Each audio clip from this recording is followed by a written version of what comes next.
First Alert Focus.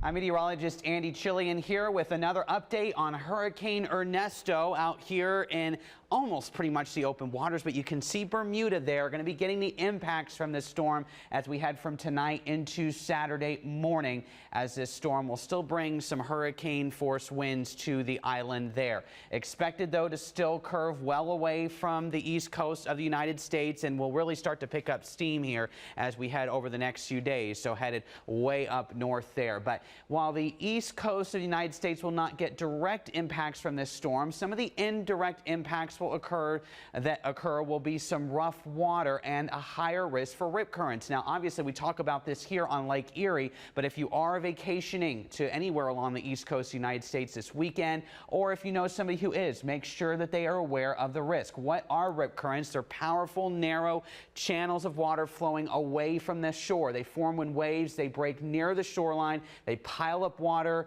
Water is piled up between the breaking waves and the beach, and so you've got that channel that's flowing away from the shore. How do you spot one? You actually can do so fairly easily. It's ironically where there's no waves and where the water looks the easiest to enter. So you've got these waves crashing on the shoreline here. There will be no waves where a rip current is, so you think, oh, that's great, but that's not good. That is where the rip current is. It takes you well away from the shoreline there. So what happens if you are caught in a rip current? Start to swim parallel to the shoreline. So swim with the shore. Do not try to swim away from it, because you're just going to be continuing to be sucked out, or of course towards the shoreline. You've got to be able to get out of the rip current there. If you can escape, try to at least float or calmly tread water, and if absolutely necessary, make sure that you're alerting somebody for assistance, waving your hands, yelling for help, things like that, because obviously these can be very dangerous. And so again, anybody headed to the east coast of the United States this weekend,